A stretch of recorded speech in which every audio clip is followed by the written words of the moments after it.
E aí galera, tudo tranquilo com vocês? Beleza, né pessoal? Então, nessa aula a gente vai estar trabalhando em cima de alguns gráficos, beleza? E vou estar utilizando o exemplo da aula anterior. E sem mais delongas, bora para a tela.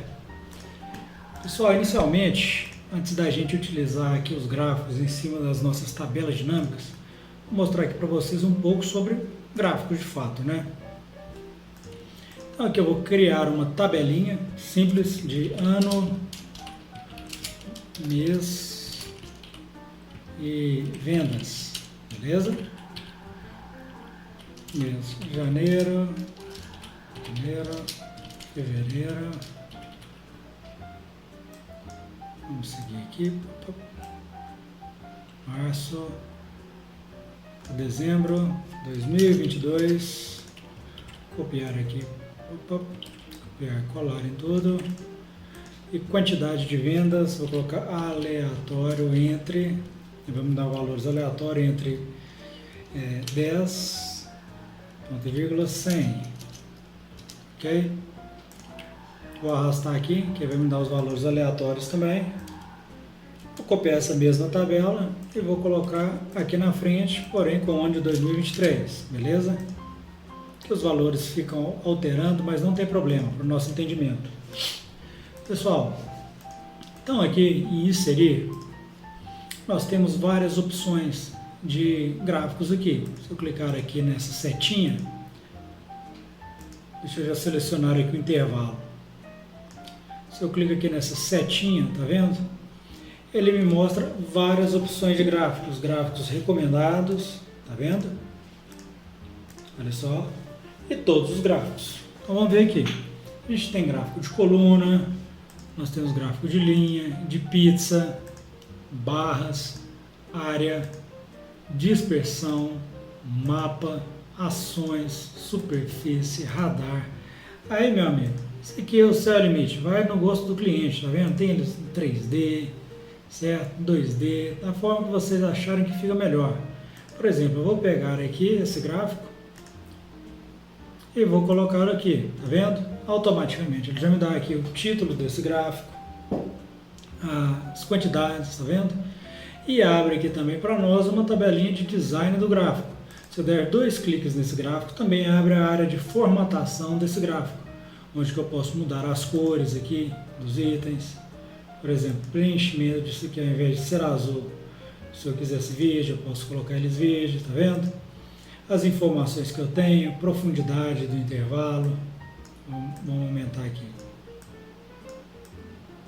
não alterou nada, largura do espaçamento, espaço entre um e outro, tá vendo? Se eu quiser ser menos, uma pirâmide, se eles fossem pirâmide, cilindro.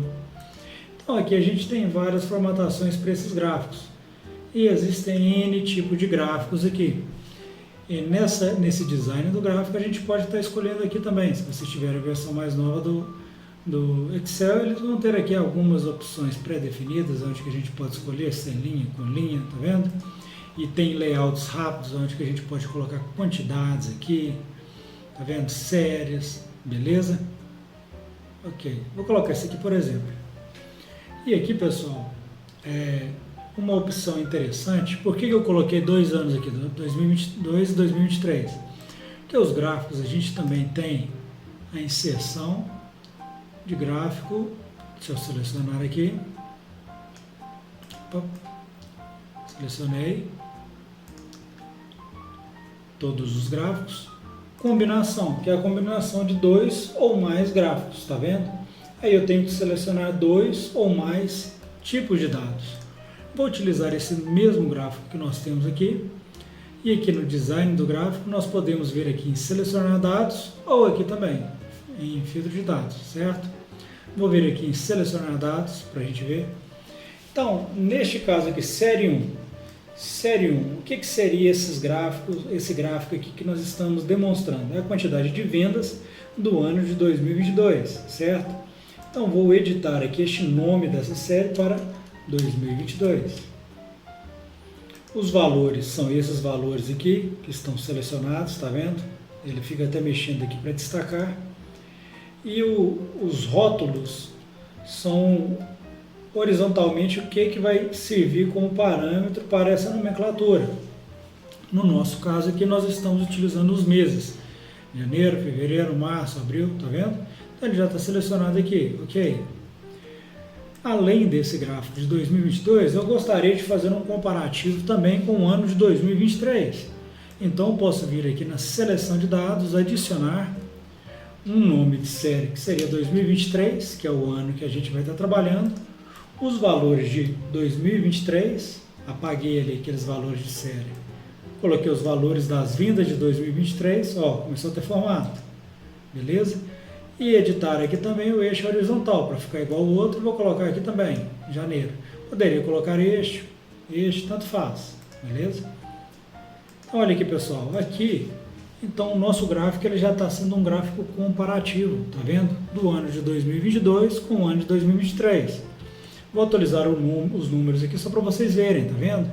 Ele consegue ir alterando de acordo com o valor que você coloca aqui, por exemplo, vou colocar um valor aqui que destoa bastante, 200. Tá vendo? Então esse 200 em junho aqui, ele destoa bastante, tá vendo? Ah, aqui em setembro eu tive 500. Tá vendo? Então, de acordo com a amplitude de valores que você tem, se você tiver o valor de 1 e de 1 milhão, você terá um gráfico que vai até sumir. Olha aqui para vocês verem. Vou colocar aqui 1 milhão. Olha aqui para vocês verem. Os valores que são inferiores, são baixos, eles nem aparecem, tá vendo? Por quê? Porque a amplitude entre 1 e 1 milhão, entre 10 e 1 milhão, que foram os valores aleatórios que nós colocamos aqui, é muito grande. Então, sempre quando a gente for fazer um gráfico, a gente tem que ter um limite ali, ou percentual de 0 a 100, ou valores que sejam mais próximos, para a gente não ter esse tipo de dificuldade na obtenção de dados, tá vendo? Quando eu coloco valores que são menores, aí ele consegue, na amplitude que ele está trabalhando, ter esses valores, tá vendo? Aqui também no design do gráfico, a gente consegue adicionar elementos como eixos, tá vendo? Tirar o eixo de um lado, tirar o eixo do outro, tá vendo? Título de gráfico, talvez eu não queira nenhum, talvez eu queira ter um título para esse gráfico, tá vendo? Beleza? Mas agora, voltando ao nosso caso, vou até deletar essa planilha aqui para não confundir a gente. Vamos excluir ela aqui. Excluir. Voltando ao nosso caso aqui, que nós já estamos trabalhando com tabelas dinâmicas. André, por que você não fez o exemplo utilizando essa tabela que nós temos aqui? É porque essa tabela nossa, pessoal, ela tem 12 mil linhas. Se eu fosse criar um gráfico aqui, já tinha feito até um teste antes em off aqui, além de dar uma travada no Excel, que ele demora um tempo para poder ler as informações, ele vai dar um gráfico que vai ser imenso, que vai ter muitas informações. Vou pegar aqui só algumas para a gente poder inserir, só para te dar como exemplo aqui. Vou colocar um gráfico aqui de coluna, tá vendo?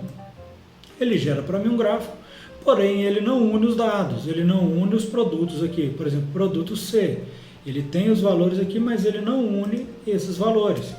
Então, o ideal é a gente trabalhar quando a gente tem uma grande quantidade de dados, uma tabela muito grande, é a gente trabalhar mesmo com os gráficos em cima das nossas tabelas dinâmicas, beleza? Então, vou pegar aqui nessa nossa primeira tabela, por exemplo, que nós já temos aqui. Quando a gente está selecionando uma tabela dinâmica, a gente pode clicar em qualquer local dela, que aí a inserção, o gráfico, ele vai entender que é sobre aquela tabela ali, beleza? Então, inicialmente, eu quero inserir, vou vir aqui em gráficos, e quero colocar gráficos de colunas neste primeiro caso. Aqui, ó. Então, tenho gráficos aqui de colunas, só que o design dele está meio estranho, tá vendo? Ele também é um gráfico dinâmico, porque se eu alterar aqui, ele também vai alterando de acordo com as alterações que acontecem ali. Eu não quero os botões de campo, que são esses botões aqui, porque eu poderia selecionar os meses aqui, por exemplo. Quero fevereiro só. Ele vai me mostrar só fevereiro, ele altera aqui o outro, tá vendo? Então, não quero que esse tipo de alteração ocorra dentro do gráfico. Eu quero que eu selecione depois com a minha segmentação de dados. Então, vou tirar esses botões de campos, tá vendo? Não vou querer título neste momento, eu posso selecionar o título e deletar. Não quero essas linhas que temos aqui. Não quero esses valores que estão aqui. essas linhas que estão aqui, se eu selecionar aqui, selecionei assim, dessa forma, e deletar, ele deleta, ele não deleta o que eu estou querendo. Eu quero as linhas, cliquei nas linhas, consigo deletar, tá vendo? Ah, mas é que eu não quero a série dele, por exemplo. Ah, mas é que eu não tenho nenhum parâmetro, tá vendo? Então eu vou colocar um parâmetro para ele, aqui no design, adicionar elemento. Aqui eu quero então os rótulos de dados. Rótulos de dados são os números que nós vamos ter aqui. Eu quero na extremidade externa. Aqui, pessoal. Então agora eu tenho aqui na extremidade externa os valores que a gente vai estar trabalhando. Vou colocar esses valores aqui. Se eu dou 2 cliques, ele abre a área de formatação aqui no canto direito, como vocês podem ver. Se eu clico no item aqui, em cada um desses itens que eu clico, ele me dá uma formatação condicional àquele item. Então, se eu pegar este item aqui e colocar na posição dele, posicionamento, posição, alinhamento, colocar ele talvez de ser horizontal, colocar, gerar 260 graus, ele vai ficar com os valores aqui para cima, tá vendo? Porém, aqui ainda, os valores estão meio que ultrapassando aqui a nossa barra de dados, a nossa barra de nossas colunas aqui, que representam os valores, está ultrapassando. Então, eu vou diminuir um pouco o tamanho dessa área do gráfico. Olha aqui para vocês verem. Diminuir, tá vendo? Se eu coloco para cima, ele aumenta. Se eu coloco para baixo, ele diminui o tamanho. Então, eu vou colocar ele aqui de forma que não prejudique a minha visualização da numeração dos valores que foram obtidos esses dados, beleza? Se eu clicar aqui 2021, ele altera, tá vendo? 2022, se eu selecionar apenas um produto, ele altera. Então aqui eu tenho N formas de estar selecionando esses dados, beleza? Vou dando continuidade aqui, vou deixar ele menor aqui, beleza? E vou inserir alguns outros gráficos que nós vamos estar utilizando posteriormente no nosso dashboard. Vou colocar este aqui do quantitativo. Talvez de colocar um de coluna, eu vou querer um de... Vamos ver aqui. Eu quero um de área, por exemplo. Então, eu vou colocar de área aqui, beleza? Certo? Temos ele aqui agora. Não vou trabalhar a formatação dele também neste momento, que depois, quando a gente for trabalhar no dashboard, a gente trabalha com ele. Estou só te mostrando aqui os tipos de gráficos que nós temos. Os de rótulos de linha aqui. Aliás, rótulos de linha. Os de regiões do Brasil. Vou inserir aqui e quero um gráfico, por exemplo, na horizontal. Vou colocar ele aqui na horizontal. Beleza? Tem ele aqui. Eles estão ficando todos iguais aqui, não está tendo nenhuma diferenciação, mas como estou dizendo, a gente vai fazer toda essa alteração depois, na hora que a gente estiver trabalhando no nosso dashboard, ok? Por fim aqui, nesse de boleto, cartão de crédito e de débito, eu vou querer inserir de pizza, por exemplo. Eu quero, não de pizza, eu vou querer de rosca. Beleza, então a gente tem de rosca aqui, que representa a quantidade de vendas em cada uma dessas modalidades, tá vendo? Então, pessoal, a gente já fez a inserção desses gráficos, utilizando aqui as nossas tabelas dinâmicas, tá vendo? E na próxima aula que a gente vai estar falando aqui mais sobre o dashboard, no dashboard a gente vai, de fato, trazer beleza para todo esse conteúdo que a gente tem aqui. Se vocês forem ver aqui a tela está toda confusa, cheia de informação, está uma loucura, isso aqui nem cavalo aguenta, todo mundo ia ficar perdidinho vendo isso aqui, se não fosse a pessoa que estivesse fazendo essa planilha. Então a pessoa ia ficar totalmente perdida aqui, certo? Então depois na próxima aula, onde a gente vai estar trabalhando mesmo o design, o dashboard, a forma de colocar esses gráficos, a forma de colocar segmentação de dados, que vai ser o nosso pulo do gato, beleza? Pessoal, vou estar encerrando essa aula então por aqui de gráfico e até a próxima aula. Abraço!